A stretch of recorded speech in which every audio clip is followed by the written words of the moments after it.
बघू शकता किती फ्रेश आहे, त्याचं रक्त बघू शकता तुम्ही. इथं ग्लासाला सत्तूरला मीही कापून दाखवतो. तुम्ही परत म्हणणार भैया तुम्हाला काय येते का नाही. तर हा बघू शकताय मासा.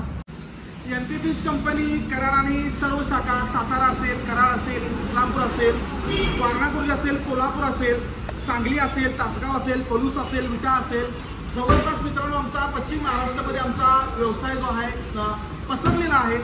आणि हे प्रेम फक्त आणि फक्त आमच्या यूट्यूब चॅनलच्या सबस्क्रायबरमुळे झालेलं आहे. तुम्ही जास्तीत जास्त आमच्या यूट्यूब चॅनलला सबस्क्राईब करत आहात. मित्रांनो आम्ही तुम्हाला एक एक माशाची पर्टिक्युलर माहिती देणार आहात इथून पुढे, की हा मासा खायला कसा लागतो, हा भेटतो कुठं, हा असतो कुठं, त्याचा ॲक्च्युली प्रक्रिया काय आहे, सगळ्या गोष्टी आम्ही तुम्हाला कळवणार आहे.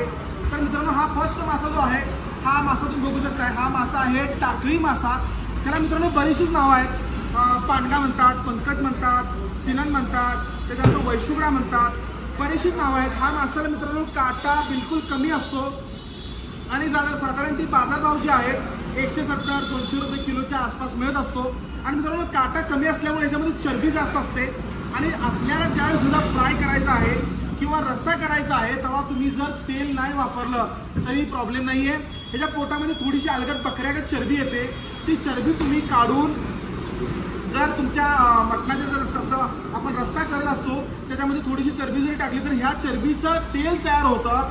आणि त्या तेलामुळे त्या तेलामध्ये मासा शिजवल्यामुळं इतका अप्रतिम, इतका टेस्टी आणि इतका सुपिरियर लागतो की आपण विचारही करू शकत नाही.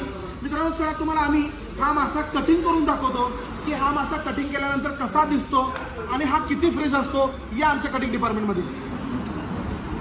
मित्रांनो आपण आता कटिंग डिपार्टमेंटमध्ये आलेलो. हे जे पीस कसे मारायचे आणि याला कशा पद्धतीने आपण खाऊ शकतो हे आमचे कटर संजू आहेत. संजू भाई एक पीस कसे कट मारावंस का तुम्ही बघू शकताय. हो हो हो जरा थोडासा बाजूने हटो. हा मासा बघू शकताय किती फ्रेश आहे, त्याचं रक्त बघू शकताय तुम्ही. इथं ग्लासाला सत्तूरला मीही कापून दाखवतो. तुम्ही परत म्हणणार भैया तुम्हाला काय येते का नाही. तर हा बघू शकताय मासा.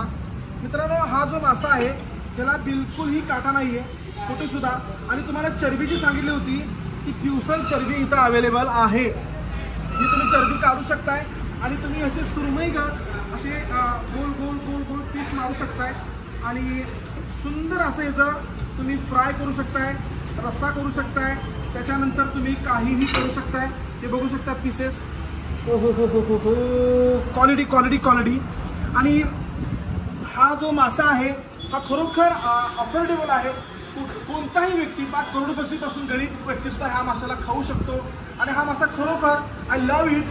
हा मासा खरोखर सगळ्यांचा प्रेमळ मासा आहे. तर आमच्या ग्राहकांना विनंती आहे की तुम्ही ह्या माशाला जास्तीत जास्त रेफर करा. लहान मुलांना सुद्धा खायला देऊ शकता. आणि हा मासा जास्त करून तलावामध्ये सापडतो. त्याला आंध्राचा ब्रीड म्हणतात. आणि खायला खरोखर अप्रतिम, क्वालिटी सुंदर. आमच्या यूट्यूबच्या ग्राहकांना आणि आमच्या एनपीपीच्या ग्राहकांना विनंती आहे की तुम्ही आमच्या या व्हिडिओला जास्तीत जास्त शेअर करत जावा. म्हणजे लोकांपर्यंत एक एक एक एक एक माशाची पर्टिक्युलर माहिती समजू दे. त्यांना कसे मासे असतात आणि काय असतात त्या सगळ्या गोष्टीची जाणीव होऊ दे. आणि जास्तीत जास्त मासे जे आहेत ते सेवन करा. जास्तीत जास्त मासे तुम्ही खावा. जास्त मासे खाल्ल्यामुळे तुम्हाला आयु वाढेल, तुमची हेल्थ चांगली राहील, त्याच्यानंतर तुमची बुद्धी चांगली काम करेल. लहान मुलांना मासे खायला दिल्यामुळं तेही त्यांची बुद्धी चालनात्मक होईल आणि बराचसा फायदा होईल.